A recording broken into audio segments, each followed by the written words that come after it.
Griffin, Here. Bishop, Conwell, Davis, Gray, Harsh, House Jones, Hudson, Jones, Casey, Palencic, Santana, Shaw, Slythe, Starr. You have a quorum, Mr. President. Thank you. Will everyone please rise for a moment of silence followed by the Pledge of Allegiance?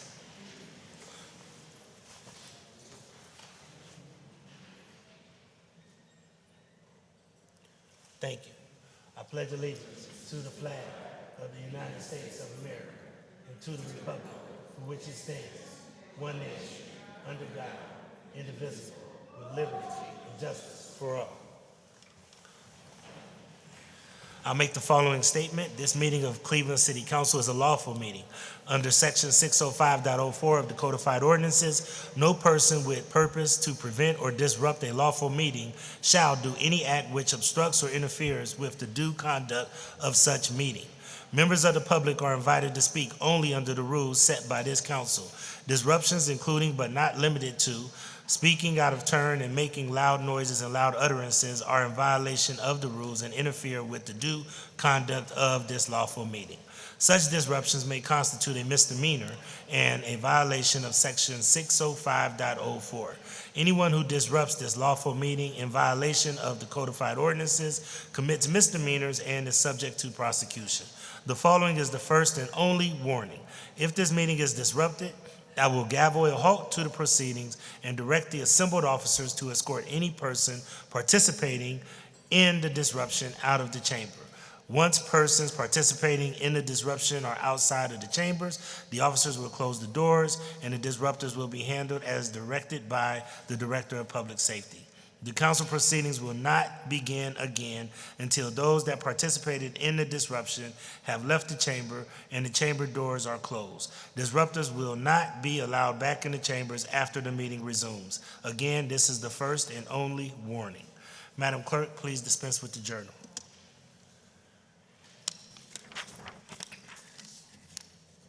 By Councilmember Palencic, that the reading of the minutes of the last meeting be dispensed with, the journal approved. Seconded by Councilmember Starr. Thank you. We will go to the public comment portion of the agenda. Once again, I will ask all of the commenters, when you see the yellow, that means to wrap it up, and when you see the red, that means that your time is up. You need to abruptly stop. Please acknowledge your time. Please, council members, if you could turn around and acknowledge the speakers as they speak.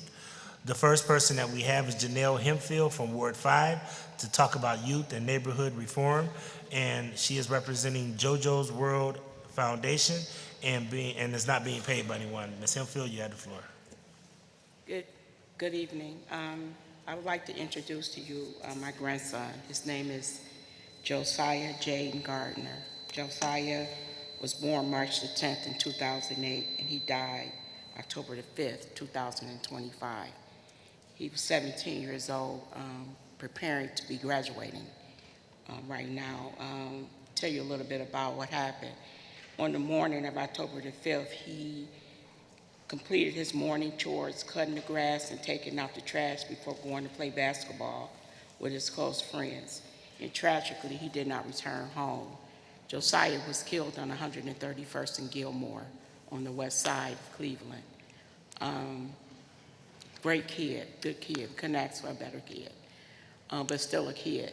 What I'm asking, and I'm coming here tonight because we need help. We need cameras in that area. There were none. We were told there were none. If there were some working cameras, maybe we would be maybe going, looking at justice being served, but it's not. It's not being served. We were also waiting for some information coming from the Cleveland Police Department, and we did just speak to somebody today, so I thank them as well. And I did meet with Councilman Casey. I don't know if he's here. Oh. And we spoke and we talked. I'm here because there's nowhere else to go, you know. So my family wants to start working out in the community and getting some things done in the areas that we live in. I live in Cleveland. I was born in Cleveland. I don't want to live anywhere else. I want to live in my own neighborhood. And so I would like some programs put out. Maybe we can help. Maybe we can do some things. But we need your voice. We need your voice. We need your help. And if there's something that or information that we need to know, please give it to us and not ignore us, because this is not the time. We're still grieving, and this is just a bad time for us. So I'm asking that cameras are put in neighborhoods where it's needed. We need them. We need cameras. Okay, that's it. Thank you. Thank you. Next, we have Daryl Houston. Daryl Houston is from Bedford Heights. He's here to talk about city issues. He's not representing anyone, not being paid by anyone. Mr. Houston has the floor. Well, as I promised, I was going to continue to come down here, and I was going to continue to point out things that we're not doing correctly as elected leaders. Last Monday, what hurt my feelings was the mayor sat over here and laughed and smirked at everything that people been coming down here since I've been coming down here for the last 24 months on. So I want to point out something. For the last 24 months, there's been a lot of different residents that came down to the city of Cleveland to speak at this microphone and had an issue in one department for 24 straight months. And that's the health department. That's David Margolis. How long are we going to sit here and allow this gentleman to collect his 6 figures and not address any health issues whatsoever going on in our communities? Health issues can contaminate every last person in this room. And when we have a person sitting in that seat that refuses to do what's necessary to be done in the community for the betterment of everyone sitting in this room right now, I'm having a constitutional problem with that, okay? And I did take time to write it up, sir. And you are up in July or July or August to renew your license. And I'm praying to God that they don't give you your license, sir, because you have done a great disservice to the city of Cleveland, man. You have done a great disservice to the city of Cleveland. And for the mayor, hey, my man, you appointed him. So since you appointed him, you don't want to fire him, right? I'm doing my due diligence. This city will see a recall. I'm promising y'all that. And I'm asking for every citizen in the city of Cleveland, when that petition comes out, please sign it so we can get better leadership down here. Because his administration has been lying to us, okay? They've been lying. You lied about the Browns. You lied about what's going on over Burke Lake Airport. A golf course, a sports event center, and hotels is not revenue for this city, man. You are a failed leader at his best, and we are tired of it. The police is tired of your leadership. The fire department is tired of your leadership. EMS is tired of your leadership. The city just went out here and protested about the conditions of their vehicles. We have more than enough money. We got more than enough money to go around. You have failed this city in a miserable way, sir. In a miserable way. All these departments right now are empty because you keep doing a hiring freeze. For what reason? What reason are you doing a hiring freeze, sir? We're not in financial difficulty.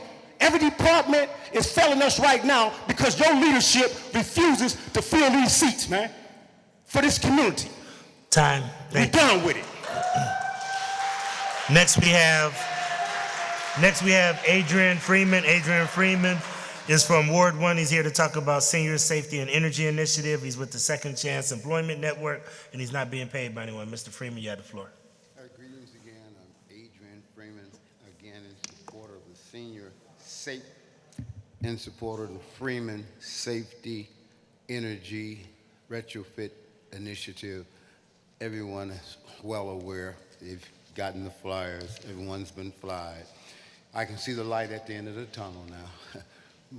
War was Moses when the lights went out, surely in the dark. And yes, in the beginning, Genesis, Almighty said, let there be light. I can see the light at the end of the tunnel for seniors now, since everyone is, I think it's resonating. I found a gap in our community development system. You can put on roofs, you can do a lot of things, but we must go inside to turn on the lights to mitigate the #1 problem in our seniors' homes, failing them to live longer in their lives, safer, and their energy savings are astronomical. We're not talking about winterization of the homes.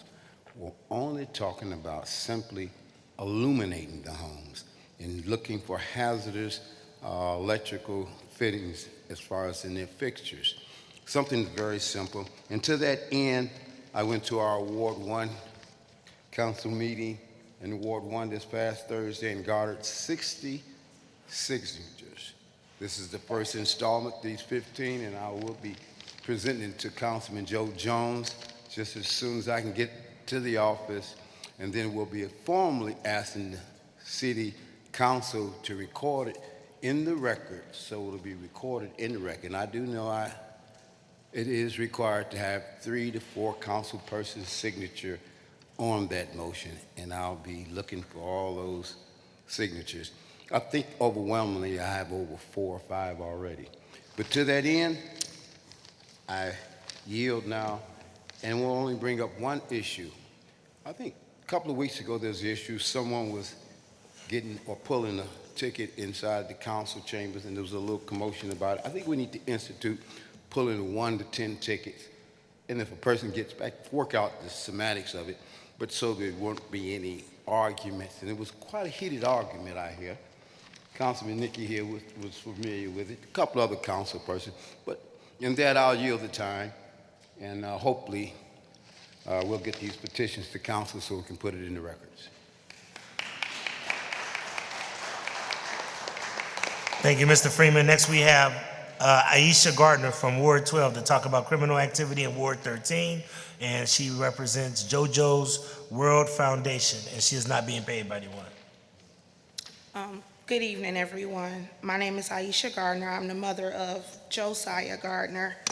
On October the 5th, when I received a call at 8:43 p.m. to tell me that my son had been shot, when I pulled in this area that I am so unfamiliar with, it looked bad. The apartments had boards on the windows. I saw people who looked like they had been using all night walking around. It just looked like a really poor area. It was dark. There were no street lights. And to hear all of this and learn that there are no cameras and I still have no answers in regards to my son's case is a problem. So I do thank KZ for meeting with me today because I have many concerns about that area. And going over there, I'm watching cars that are speeding up West 131st, not even caring that people were standing in the street. I asked if there was a way that we can have speed bumps in place. I was told that the street distance may not even be long enough, but I don't understand why. Maybe someone should physically go out there and drive that road, because I know if I can speed up it, anyone else can, and there is a speed bump that is needed. There is a park where children can't even play. It looks abandoned. This is an area where, you know, you guys are our councilmen, and we rely on you guys to speak for us. Well, I'm asking for a lot of things in that area, which is cameras, lighting, repair your streets, hold people accountable with these apartment buildings. If you need to place, I don't know, higher fines or fees, do so, because it's needed. There have been many children who have been killed in that area. I don't understand why there's not police that patrols. After losing so many kids, you would think that's what is needed. Cameras. They have a system where if you let off a fire, it alerts someone immediately. Why doesn't that area have it? I have so many questions and they have yet to be answered. And it's about funding. I don't believe that, because I look at my paycheck every 2 weeks and there's money coming out.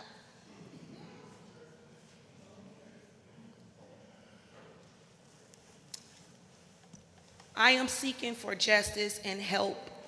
I would like Tamay and KZ to work alongside of me with the community.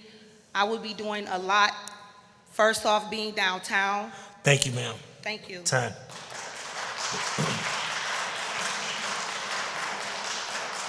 Next, we have Brenda Bickerstaff. Brenda Bickerstaff is from Cleveland. She's here to talk about our elected officials' responsibilities to the residents that elected them for office. She's not representing anyone and not being paid by anyone. Good evening, everyone. Ms. Gardner, I have sympathy for you losing your son and your grandson.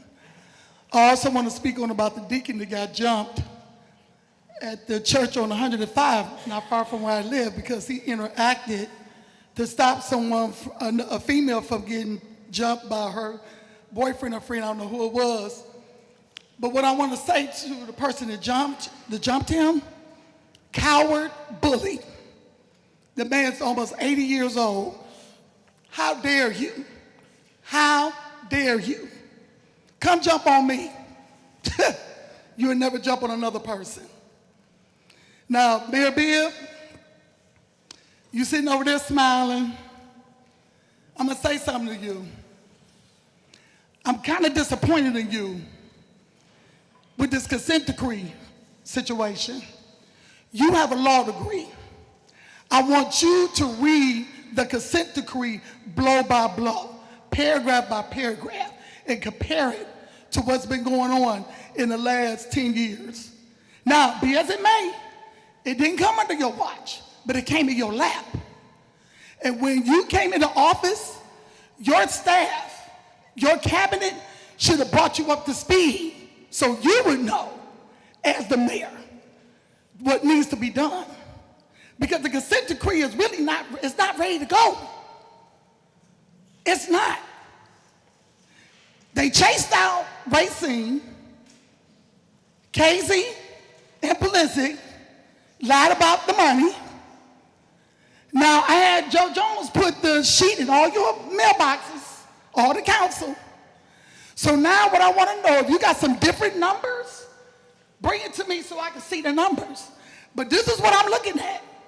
It's leading me to the beliefs, life, that they want that $763 million to go back into their budget. That's why they're trying to get rid of the consent decree. Because if you look at the numbers, we've only spent $10 million in 10 years. We were on the hook when Dana Beck was going to sue the city. Okay, Kevin Bishop, it was going to be for $763 million. We ain't even put a dent in that. So this makes me believe that, Griffin, that they want that money. And they don't want reform to occur. Because I'm a living witness that they're going to go back to their old behavior. I see it now. All I'm doing is taking clips and taking pictures and not saying nothing so I can have it in my memory and keep a record of this stuff. And if you guys don't stand up and do what needs to be done with that consent decree, then it's going to be an issue down the line. Thank you. Thank you. Next, we have Sabrina Otis. Sabrina Otis is from Cleveland. Sabrina is here to talk about district policing committees, black medical providers in the city of Cleveland, Greater Cleveland, and she is not representing anyone, not being paid by anyone.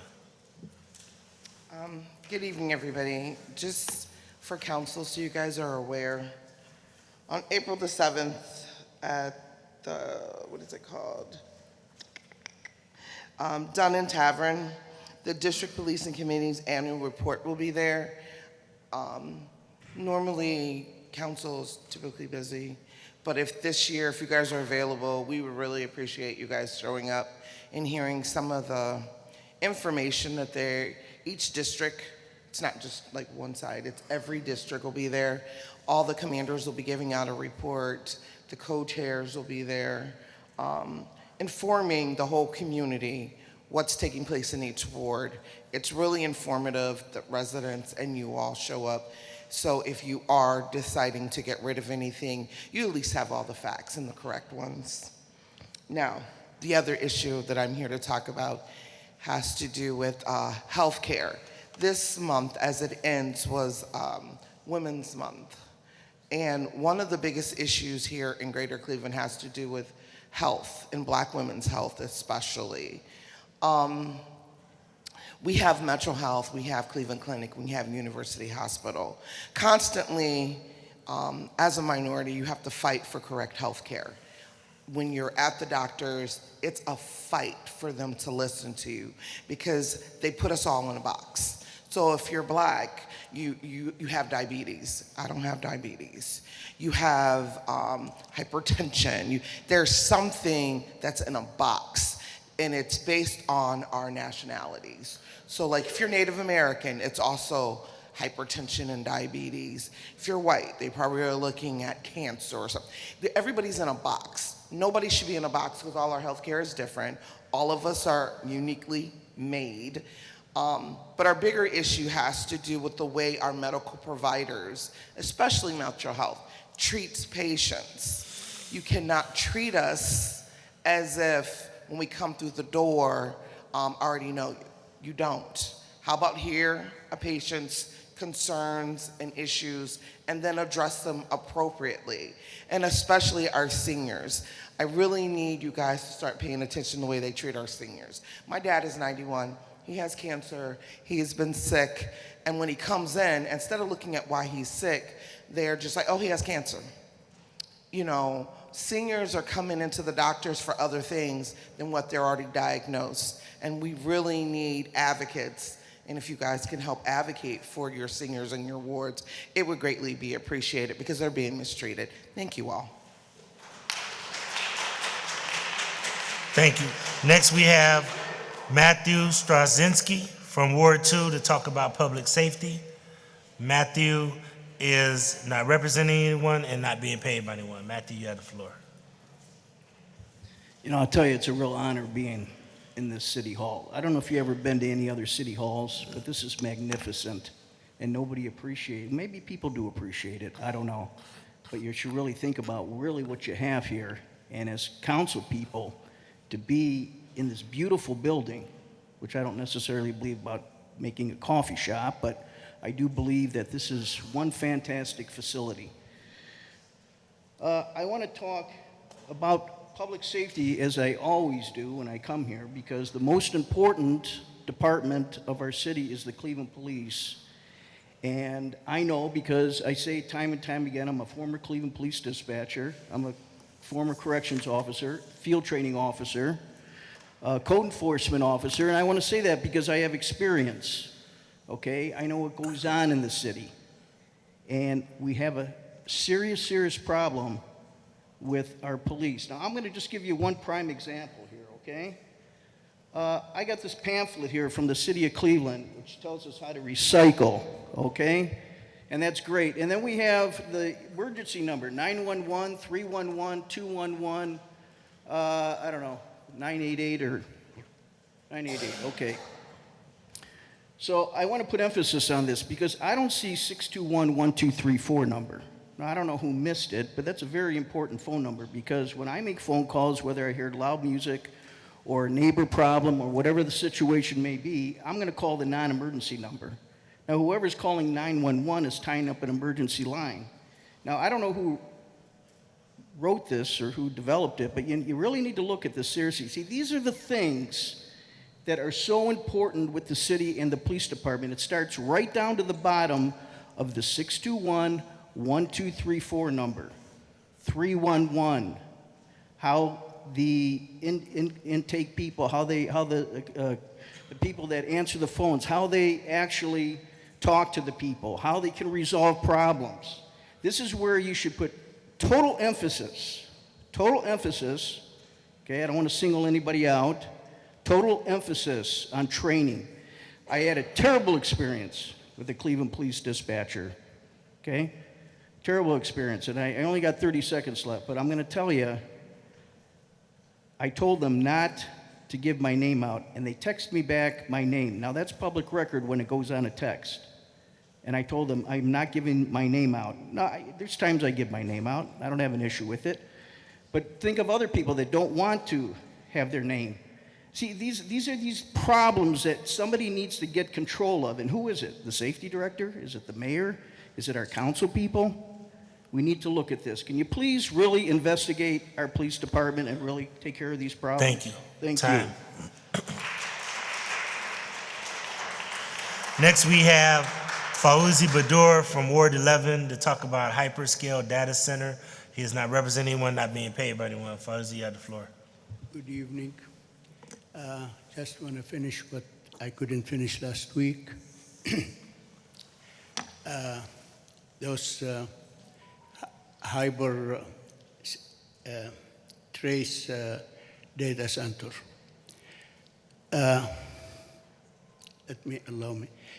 In a city called Sand Spring, Oklahoma, people filed a petition to recall the entire city council and the city manager, his name is Michael Carter, for supporting that project. In Virginia, 3 counties, King Edward, Prince William, and Warrenton County, voted out. Every council member supported this project. I mentioned this just to give you an idea about the anger that going throughout this nation over those data centers. From Oklahoma to Virginia to Indiana to Missouri to Louisiana to Arizona. I mean, 2 angles over the project itself and over the secrecy that accompanied. I have full faith in this council. If it comes to it, I know you haven't decided that, you haven't voted on it, it hasn't come here. But I have full faith in this council that you won't vote on it, for it. You rejected it, or actually I believe the people of Ohio should decide this through statewide vote, because it affects every household in Ohio. Affect every household in the state of Ohio will end up paying $70 a month for electricity on top of what we will be paying at the end of 2027. I don't know if whatever, but the state tax authority gave him, $450,000 as tax credit for each job they create. They're not going to create jobs. They're going to create hassle. They're going to create anarchy, and we don't need it. As I said, I have full faith in every single one in this council that you won't vote for it. If it comes to you for vote, people of Ohio should. While it's only concentrated in 3 places. Time, thank you. Thank you.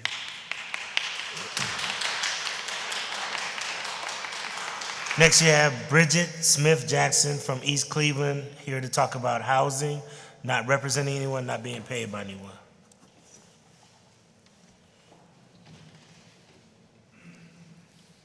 Good evening. I'm back. This time, it's a little different.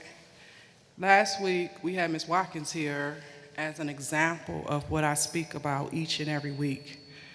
Ms. Watkins asked last week if she could speak, why she didn't get to say anything, and my response was, you have to sign up in order to say something. So we signed her up, and I talked to her today, and she didn't feel comfortable coming in to speak. So after leaving here last week, we got a few email correspondences speaking about Ms. Watkins' situation, and ultimately it ended with what I could do to continue to help Ms. Watkins, what me, can do. I'm simply Bridget. I'm Bridget, and I did what I can, and so that's why I'm here, because the system has failed Ms. Watkins. Ms. Watkins do not qualify for legal aid because of her income, which is Social Security. So the reality is that we have a woman, physically impaired woman with some other ailments who do not qualify. She qualified for subsidized housing, but she's hindered due to an eviction that was a result of retaliatory practices. but she don't qualify for legal aid because of the way the system is set up. So Ms. Watkins is still homeless today, and the ball has been dropped on me to take the charge, as if I haven't been alongside Ms. Watkins for 2 years, trying to take the charge to help her secure housing. Ms. Watkins' housing record, the 16 years she resided within that complex, she paid her rent on time for 16 years. The property manager contacted me directly and said, hey, Ms. Watkins have 2 missed rent payments. Could you check in with Ms. Watkins? I went in to check in with Ms. Watkins. Ms. Watkins had been hospitalized, and they denied her 17-year-old son, who was on the lease, from making payments. But when Ms. Watkins was released from the hospital, she went in and she made payments. Ms. Watkins is homeless now. Ms. Watkins' unit was changed from a handicap accessible unit.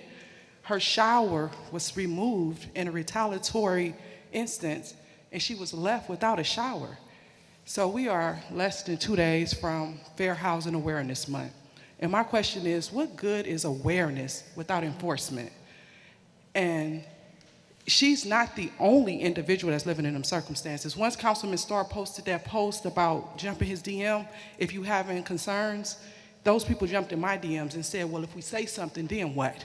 Because the reality is those that speak up are those who are penalized. So what are we going to do? Thank you.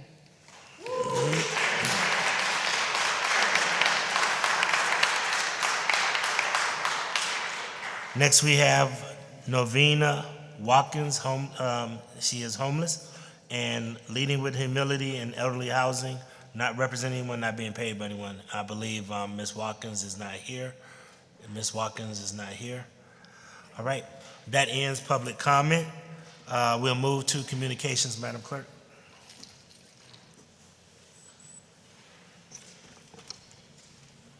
File number 416, 2026, from Councilmember Stephanie House Jones, Chair of Mayor's Appointment Committee of Cleveland City Council, recommending the appointment of J. Stephen Holmes to Cleveland, Cuyahoga County Port Authority for a 2-year term ending January 31st, 2028. The appointment is approved. File number 417, 2026, from Councilmember Stephanie House Jones, Chair of Mayor's Appointments Committee of Cleveland City Council, recommending the appointment of Teleanji Thomas to Cleveland, Cuyahoga County Port Authority for a 4-year term ending January 31st, 2030. The appointment is approved. File number 418, 2026, from Councilmember Stephanie House Jones, Chair of Mayor's Appointments Committee, Cleveland City Council, recommending the appointment of Ann E. Nelson to Cleveland Commission on Black Women and Girls. Without objection, the appointment is approved. File number 434, 2026, oath of office for Sidney Evans, member of Cleveland Commission on Black Women and Girls, City of Cleveland, from the Ohio Division of Liquor Control. File number 419, 2026, regarding a transfer of license application at 1048 Old River Road, Ward 7. File number 420, 2026, regarding a transfer of ownership application at 5505 St. Clair Avenue, Ward 8. File number 421, 2026, regarding a transfer of ownership application at 1035 East 185th Street, Ward 10. File number 422, 2026, regarding a new license application at 831 East 140th Street, Ward 10. File number 423, 2026, regarding a new license application at 3315 Clark Avenue, Ward 14. Thank you. Do we have any condolence resolutions?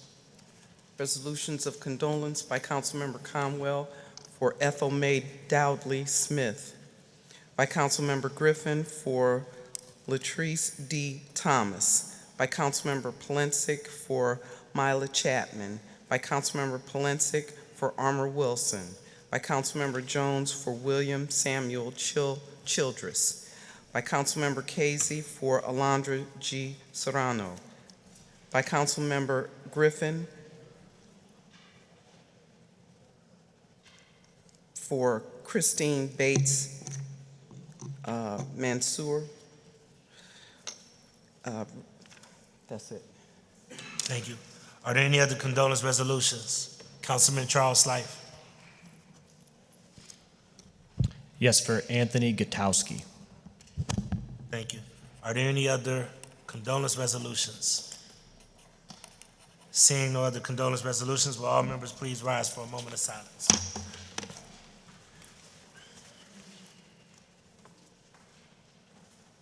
Thank you. Are there any congratulatory resolutions? Resolutions of congratulations by Councilmember Griffin for Wings Over Jordan Alumni and Friends Taller Works Honoree. By Councilmember Griffin for Mayor Sandra Morgan Tall Works Honoree. By Councilmember Slife for Dale Hink. Thank you. We will now have presentations. Councilman Charles Slife, and I'm going to ask our colleagues if they can open up the well for Councilman Slife's guest.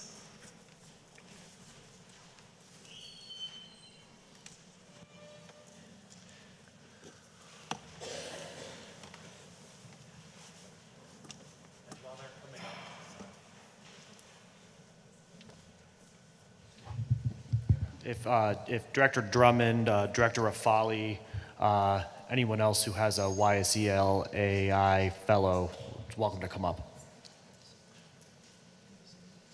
You're the one I forgot about. Thank you, Director Woodson. Yeah. Thank you. I knew there was one more. So thank you. Trying to trip myself. We'll see how we do. I don't do too many of these, but I've had the pleasure for the past 2 weeks of welcoming one of 8 fellows who are visiting Cleveland through the Young Southeast Asian Leadership Initiative. Is that right, guys?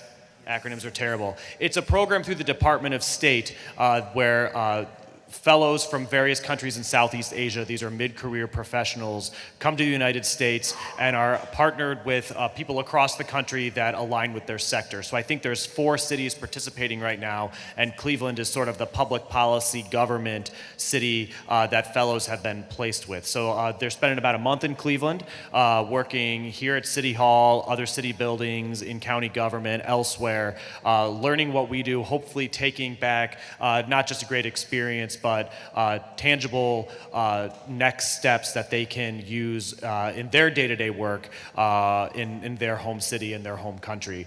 We picked a strange time to come to Cleveland. Cleveland's at its most Cleveland in March. It's been a bit cold, but there's been a lot of great experiences, whether it's going to a Cavs game, Monsters game, Guardians game in a couple days. All the great things Cleveland has to offer, but I think also being upfront about a lot of the challenges we face, which are many, and trying to show how we are trying to address those and finding commonalities in the various ways that we serve the communities that we do. So I wanted to just take an opportunity to recognize all 8 of them, and I wrote this down, but I didn't bring it up because I want to prove to myself that I can remember all of it. So you guys are going to correct me as I go. But there's 8 that I want to give each of you a scroll of recognition for. It is something to hang on your wall when you get back home so you can remember that Cleveland is always a home for you, and we hope that when you leave here on April 10th, go back to DC for a couple days, and then eventually make your ways home, that you'll always have a special fondness for Cleveland in the same way that we all do. So one by one, we have Chundaro Chim, who is from Cambodia, and he is placed with the Cuyahoga County Fiscal Officer and Ward 15 resident Michael Chambers. We have Mark Lorenzi Quezon, who is from the Philippines and is placed with the Chief of Education, Michelle Pomerantz, here at City Hall. We have Fitri Gatun Nima, who is from Indonesia and has the displeasure of being placed with me in Cleveland City Council, where she has very graciously laughed at my jokes that we would all agree are not funny. Yes, thank you for your service. We have Dia Ilmi Rizkiana, also from Indonesia, who is placed with the Ohio Lottery Commission, if anybody needs some connections to scratchy lottery tickets. Ilmi's your person. We have Sophie Aknetra Lang from Cambodia with the Community Relations Board with Director Shoot Woodson. We have Janine Marie Antonio, also from the Philippines, who is with the Chief of Police's office at the Division of Police over in the Justice Center. We have Pandu Kartika Putra, who is also from Indonesia, and you are with the Office of Urban Analytics with Director Rafali. See, I almost forgot. And then finally, we have Muslim Doko, who is from Thailand, and he is at the Cuyahoga County headquarters with the Chief of Staff, Joe Nani. So could we welcome them, and then I'm going to make one of you talk. Fitri, come on up. I said Fitri was going to have to talk. Here, say something. Tell everyone how funny I am. Go ahead. Well, on behalf of everyone, I wanted to say thank you, especially to Councilman's Life for welcoming us since the day one. Oh yeah, thank you, Councilman. And this is a sudden. So I think that's all what we want to say, that we want to say thank you, that we, all of us we together agree that we felt very welcomed here since the day one by the Global Cleveland and by all of the host placement that the Global Cleveland placed us here. We're very happy for that, and we are now trying to make the most out of our time here, both outside of the works and in the works as well. So for that, I think, yeah, thank you so much, and hopefully we can learn as much and we can bring some our lesson back home. Thank you so much. And I know I keep bringing it up, but two things that stuck with me just spending time with Fitri that just made me chuckle. One, I drove her through the Rocky River Valley, and she said, yeah, I can see how pretty this would be when it's green. And also, since I was the only member of council that walked in the St. Patrick's Day Parade, they all walked in the St. Patrick's Day Parade on behalf of council in what Fitri described as the most cold day of her life to this point. There was a snow squall that started right at 1 o'clock. Someone said, oh, look, it's sunny. And then a snow squall came through straight down Superior, and it was brisk. So thank you all. Thank you for spending time with us tonight. We'll take a couple pictures, and then we'll let you get back to your evening.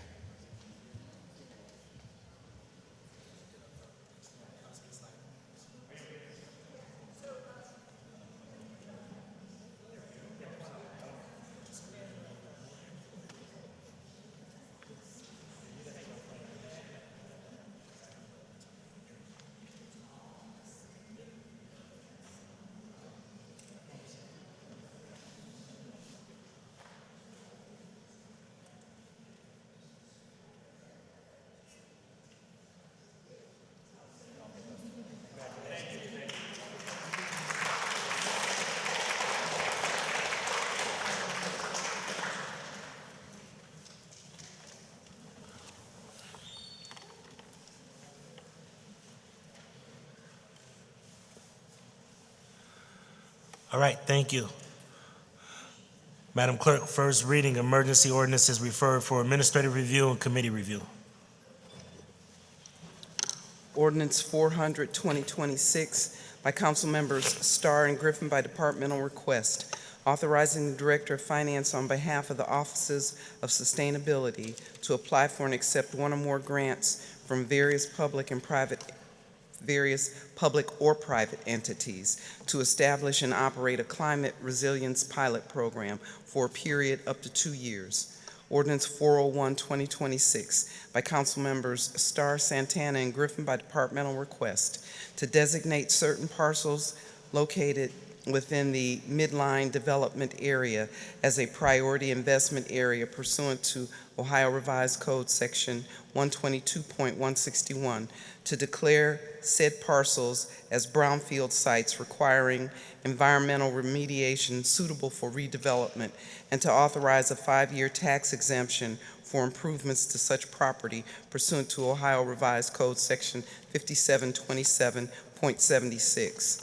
Ordinance 402, 2026 by council members Slife, Santana, and Griffin by departmental request, authorizing the Director of Development to enter into a loan agreement with Guardian Structural Technologies, LLC, or its designee, to provide economic development assistance to partially finance the acquisition of machinery and equipment associated with the company's expansion to the building located at 18105 Cleveland Parkway and other associated costs necessary to acquire the machinery.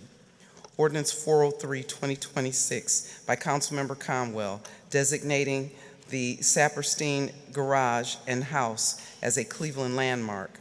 Ordinance 404, 2026, by council members Davis, Slice, and Griffin,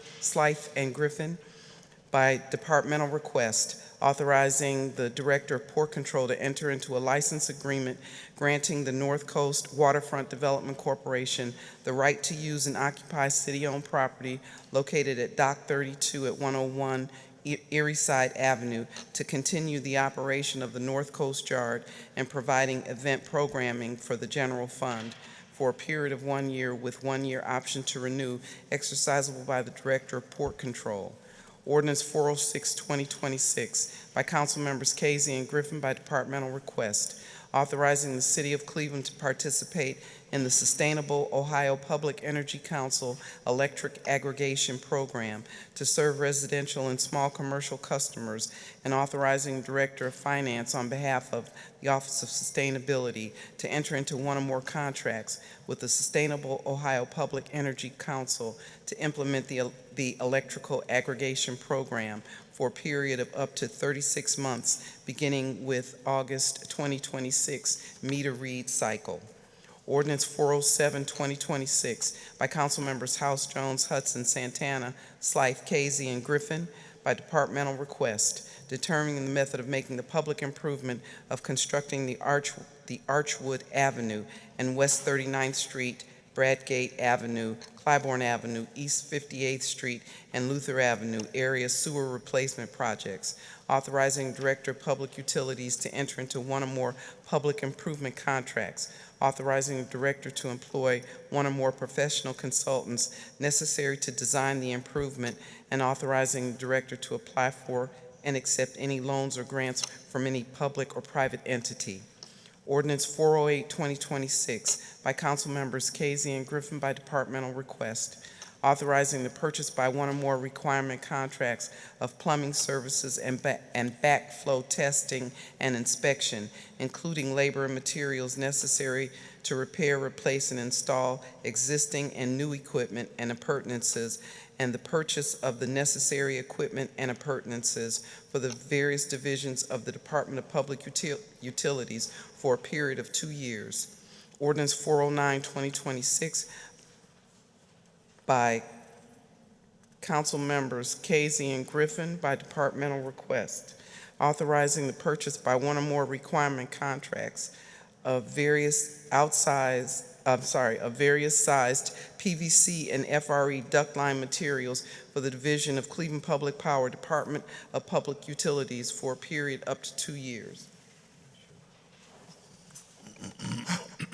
Ordinance 410, 2026, by council members Casey and Griffin by departmental request, authorizing the purchase by one or more requirement contracts of labor and materials necessary to maintain and repair substations, including roofs and landscaping, and to evaluate, test, maintain, repair, or replace substation equipment, including but not limited to transformers, switchgears, circuit breakers, batteries, fiber optic splicing, and training if necessary for the division of Cleveland Public Power for a period up to 2 years. Thank you. First reading emergency ordinances to be passed. Ordinance 405, 2026, by council members House, Jones, Conwell, and Gray, determining the method of making the public improvement of designing and constructing a portion of Phase 2 improvements to the African American Cultural Garden, and authorizing one or more contracts with the Association of African American Cultural Gardens, Inc. Ordinance 411, 2026, by Councilmember Bishop, authorizing the Director of Department of Aging to enter into agreement with New Point Community Development Corporation for Senior Lawn Care Program, providing grass cutting and maintenance through the use of Ward 2 casino revenue funds. Thank you. Read the motion to suspend the rules. By Councilmember Polensek, that the rules be suspended and the legislation just read be placed on final passage, seconded by Councilmember Starr. Call the roll. Griffin, Bishop, Conwell, Davis, Gray, Harsh, House, Jones, Hudson, Jones, Casey, Polensek, Santana, Shaw, Slife, Starr. 13 yeas. Call the roll on passage. Griffin, Bishop, Conwell, Davis, Gray, Harsh, House Jones, Hudson, Jones, Casey, Polensek, Santana, Shaw, Slife, Starr. 13 yeas. Thank you. First reading emergency resolutions referred for administrative review and committee review. Resolution 414, 2026, by council members Griffin and Davis, supporting the Ohio Commission for the United States Semi-Quincentennial and endorses the mission to educate, preserve, innovate, and celebrate every Ohioan in every county. Resolution 415, 2026, by council members Bishop, Conwell, Davis, Gray, Griffin, Harsh, House Jones, Hudson, Jones, Casey, Polensek, Santana, Shaw, Slife, Starr, an emergency resolution designating April 18th as annual Cleveland Superman Day. Thank you. First reading emergency resolutions to be adopted. Resolution 412, 2026, by Councilmember Casey, objecting to the transfer of ownership of a C1, C2 liquor permit at 4051 West 140th Street.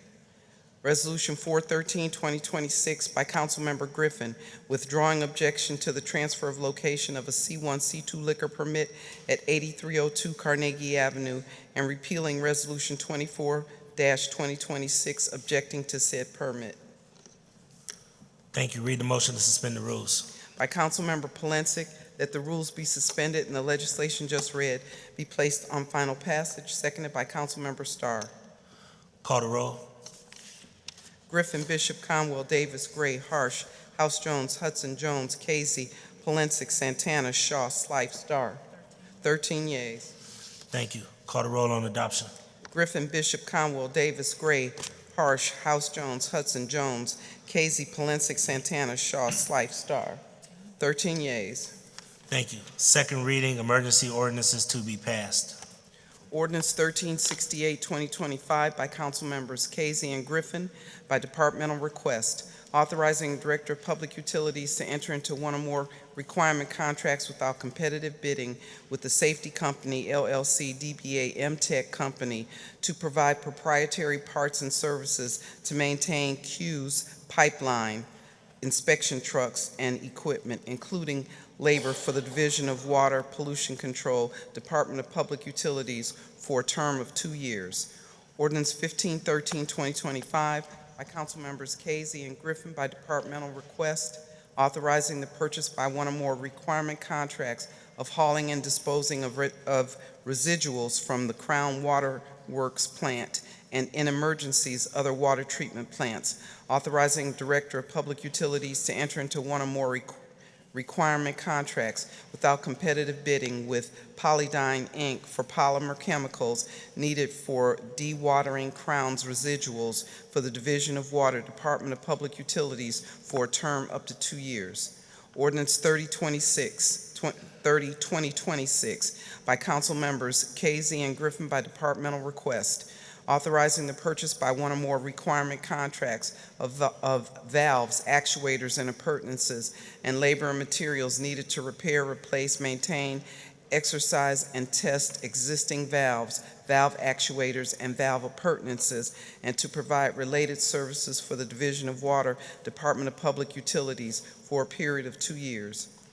Ordinance 184, 2026, by council members Casey and Griffin, by departmental request, authorizing the purchase by one or more requirement contracts of labor, materials, and equipment necessary to perform various tree trimming services for the Division of Cleveland Public Power, Department of Public Utilities, for a period up to 2 years. Ordinance 237, 2026, by council members Casey and Griffin, by departmental request, authorizing the Director of Public Utilities to enter into one or more requirement contracts without competitive bidding with OPEX Corporation to provide proprietary hardware and software support and on-call maintenance for mail extractors, scanners, and ID assist towers for the Division of Fiscal Control, Department of Public Utilities, for a period of 2 years. Ordinance 280, 2026, by council members Casey and Griffin, by departmental request, authorizing Director of Public Utilities to enter into one or more contracts with BankTech, Inc. for software support and maintenance services for its payment processing system for the Division of Utilities Fiscal Control, Department of Public Utilities for a period of 2 years. Ordinance 352, 2026 as amended by Councilmember Griffin by departmental request, authorizing Director of Finance on behalf of Cleveland Municipal Court to apply for and accept a grant from the Ohio Attorneys General's Office to participate in the Ohio Law Enforcement Body Armor Program, authorizing Director to enter into one or more contracts with various agencies or entities to implement the grant, and authorizing the purchase by one or more requirement contracts of body armor gear needed to implement the grant. Ordinance 364, 2026 by Councilmember Griffin by departmental request to supplement the codified ordinances of Ohio by enacting new section 127.481 relating to the purchase of food and beverages for the Cleveland Municipal Court. Ordinance 367, 2026 as amended by Councilmember Griffin by departmental request, authorizing the Director of Innovation and Technology to enter into one or more contracts with United Way of Greater Cleveland to provide answering services to Route 311 calls for the Department of Innovation and Technology for a period of 1 year beginning April 1st, 2026, with 2 one-year options to renew, exercisable by the Director of Innovation and Technology. Thank you. Read the motion to suspend the rules. By Councilmember Polensek, that the rules be suspended and the legislation just read be placed on final passage, seconded by Councilmember Starr. Call the roll. Griffin, Bishop, Conwell, Davis, Gray, Harsh, House, Jones, Hudson, Jones, Casey, Polensek, Santana, Shaw, Slife, Starr. 13 yeas. Call the roll on passage. Griffin, Bishop, Conwell, Davis, Gray, Harsh, House, Jones, Hudson, Jones, Casey, Polensek, Santana, Shaw, Slife, Starr. 13 yeas. Thank you. Second reading ordinances to be passed. Ordinance 1521, 2025 by Councilmember Spencer, expanding the West 117th Street Design Review District to include additional parcels north and south of Detroit Avenue between West 116th and West 107th Street, and removing residential parcels of land along West 117th Street, south of Thornton Road, and north of Lorraine Avenue. Ordinance 185, 2026 by Councilmember Davis, changing the use, height, and area districts of parcels of land north of Herman Avenue between West 65th Street and West 58th Street, and subjecting an area titled the Site Development Boundary to Section 333.02 of the codified ordinances, and attaching the approved site development plan. Read the motion to suspend the rules. By Councilmember Polensek, that the rules be suspended and the legislation just read be placed on final passage, seconded by Councilmember Starr. Call the roll. Griffin, Bishop, Conwell, Davis, Gray, Harsh, House, Jones, Hudson, Jones, Casey, Polensek, Santana, Shaw, Slife, Starr. 13 yeas. Call the roll on passage. Griffin, Bishop, Conwell, Davis, Gray, Harsh, House, Jones, Hudson, Jones, Casey, Polensek, Santana, Shaw, Slife, Starr. 13 yeas. Second reading emergency resolutions to be adopted. Resolution 372, 2026 as amended by Council Members Conwell, Griffin, Santana, Bishop, Harsh, Casey, Polensek, Slife, Starr. An emergency resolution urging civility in local government and supporting calls for local governments to promote dignity, respect, and constructive dialogue in public meetings and community engagement. Read the motion to suspend the rules.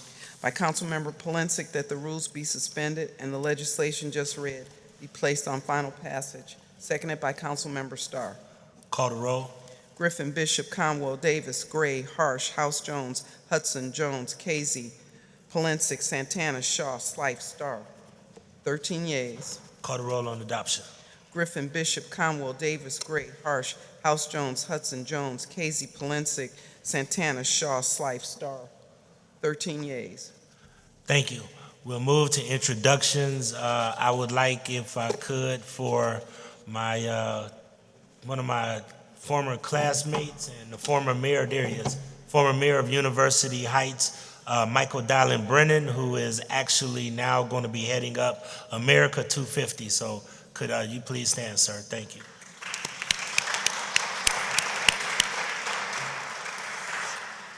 And we look forward to hearing more about America 250. I know that that's a huge initiative to celebrate America's 250th anniversary. Okay. Do we have any other introductions? Any other introductions? Any other introductions? Seeing no other introductions, Councilman Starr. Definitely want to put a introduction to Rashid as well as main event team who here from the city to be just visiting around some different events that they're going to do in the city. All right, thank you. And then, do we have any miscellaneous? Do we have any miscellaneous? Any miscellaneous? Councilman Kevin Conwell? Yes, I wanted to, for the announcement, I think Mary McInerney. This announcement, Councilman, or miscellaneous? This is announcement. Announcement, okay. Yeah, I want to thank Mary McInerney for working with the legal aid and getting her seniors together so that we can work on senior issues in the law. And so we can work on wills also for households. And that's a beautiful, beautiful thing. And we discussed this a while back. So I'm very, very glad that you reached out to them and then to help our seniors out. Not just in Ward 9, but the entire city of Cleveland. Thank you very, very much, Director. Thank you. I'm going to get back up for miscellaneous as well. We're now moving into miscellaneous. Councilman Conwell, you have the floor. And it's 4 minutes, sir. I agree. Last week we were discussing speeding in the city and speeding out of control. I agree with you, Council Member Mike Polensik and Chairman, but I want to say this, though. You need to have balance, and I talked with the safety director. The last time when the tickets, the majority of the people that received tickets, look like me, as well as black and brown people. And let me tell you this quick story. When I was pushing the fatherhood movement, I had a site at the Maydugan Center, a Spanish site, a Spanish brothers that I was trying to get jobs, Puerto Rican brothers. We had a site with the fatherhood movement on the 1117 East 105th Street at Corey United Methodist Church. And as you know, Councilmember Joe Jones, we had one at Reverend Stewart's church on the other side also. You did a good job. And so thank you very much.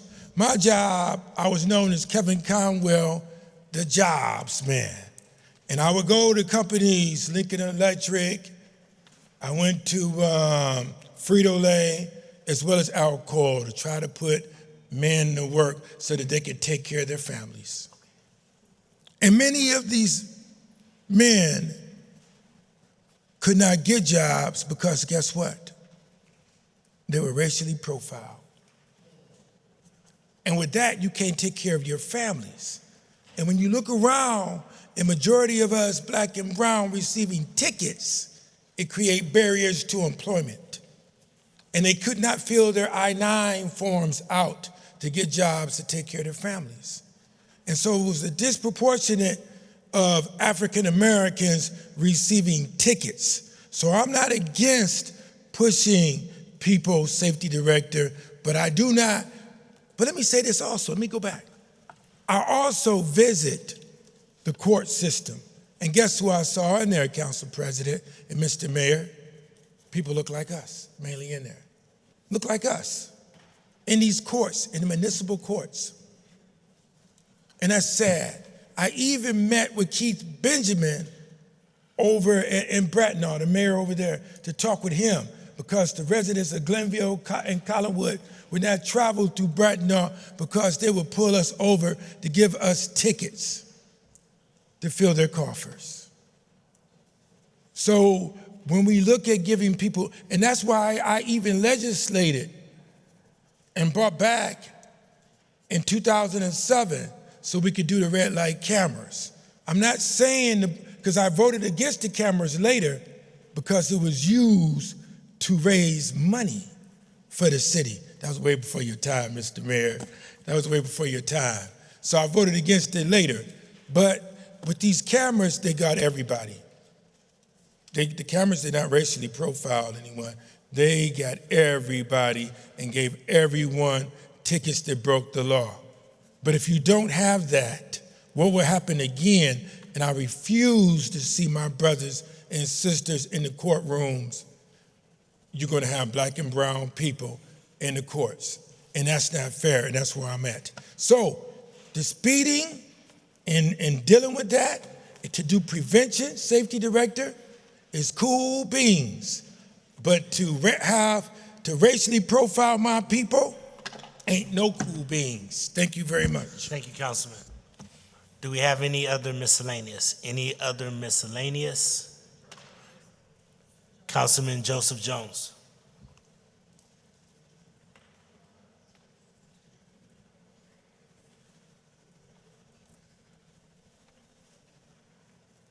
Thank you, Mr. President.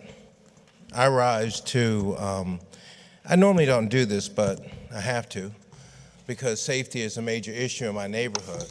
First, I want to commend the administration for choosing a female to be the chief of the police department. It is the first time something like that has been done in the city of Cleveland, and so I commend the administration for that. I also rise, Mr. President, to talk about how in the past things were done. I was the first to bring in the safety cameras into the city of Cleveland from the National League of Cities. The purpose, I was a part of that. Hold on, let it. But I voted on that, brought them in here. I know what I did. I got receipts to show. And so let me just say this, so as a point of order, Mr. Chairman, is that in our community, unfortunately, we have seen traffic out of control. Traffic out of control is so bad, Mr. Mayor, that every street in my neighborhood wants to have speed tables. And the reason why that is because we don't give out and we don't have a strong traffic enforcement program. A week or so ago, Mike Polisic, the chairman of the committee, held a meeting concerning traffic enforcement.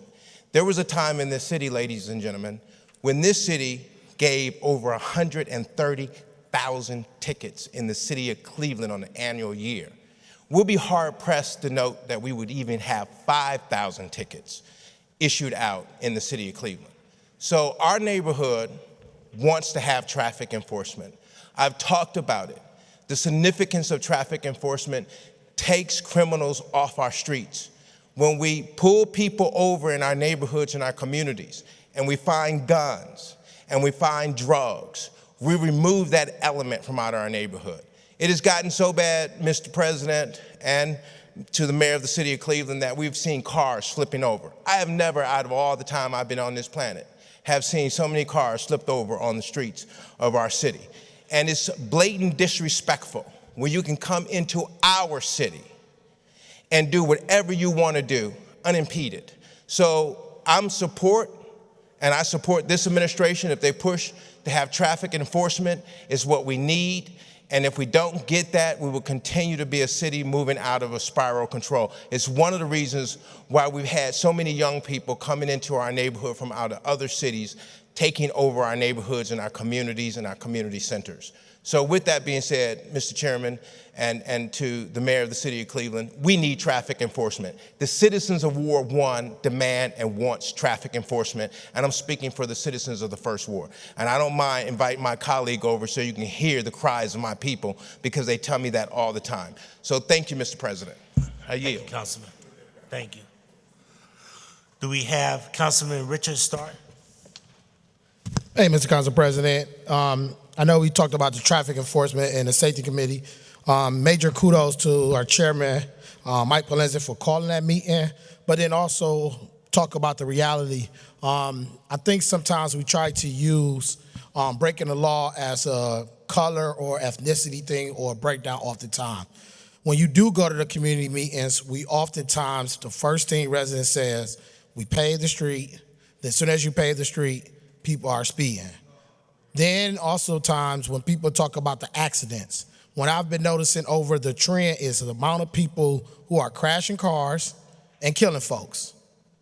That is a serious crime. I've sat in my car at times and I've seen individuals just run a red light, without thinking about anything. I've seen people just run through stop signs. No one is in sight. So when we talk about traffic enforcement and we talk about some of the issues in our neighborhood, we need to make sure we provide all the resources that the safety department need, as well as the police officers, to hold these things accountable. Like when you look at us talking about the criminal fines and costs, when you talk about the tickets, the amount of tickets that were paid is because a lot of tickets were issued due to the traffic enforcement.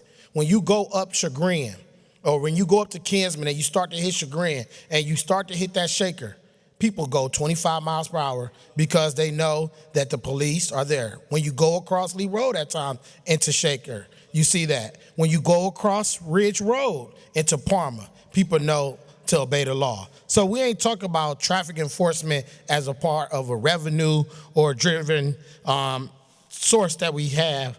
And I can't forget that young man who emailed me and Dean Polenzek as if he talk about we living in a twilight zone. He probably don't even live in the city of Cleveland, but he got something to say about the enforcement. And I thank you, Dean, for following up on your response to him as well. But one of the things that I do say is, in 2016, the criminal fines and costs was about $4.2 million. When you talk about 25, it was only 1.8. So when you talk about a $2 million gap, we're just talking about actual enforcement, working with the administration, working with the Department of Safety and the Department of Division of Police to make sure they have the tools in place. And also from that committee, I did bring in civilian oversight as a part of ways to make sure people are taking care of things. And I shared in the committee when I was at one of my colleagues, Councilman Shaw's community meeting, residents talk about the fact of people not following the basic on a curved lane parking. They just doing whatever they do. They're not receiving no different tickets. So when you talk about traffic enforcement, it's about making sure our neighborhoods are safe, the streets are safe, and it's not just only a black or white thing. It's an actual about following the policies and the laws enforced that we made for the city of Cleveland. Thank you. Is there any more miscellaneous? Any more miscellaneous? Councilman Conwell? Here's the other thing. People to work, and you see African-American males, I want to see traffic being enforced. I want to see the balance. I was in Councilmember Joe Jones' ward at Reverend Stewart's church trying to put African-American males to work, and it was not balanced. Star probably was in elementary school when that was going on. I want to see that. But I need balance. But I'm sick and tired of going to court and I see in there and looking for justice, I see just us. I see just us. So I'm sick and tired of seeing that. Thank you. Thank you. That concludes miscellaneous. Madam Clerk, please excuse the absences. By Councilmember Polenzek, that the absence of council members House Jones and Santana are hereby excused, seconded by Councilmember Starr.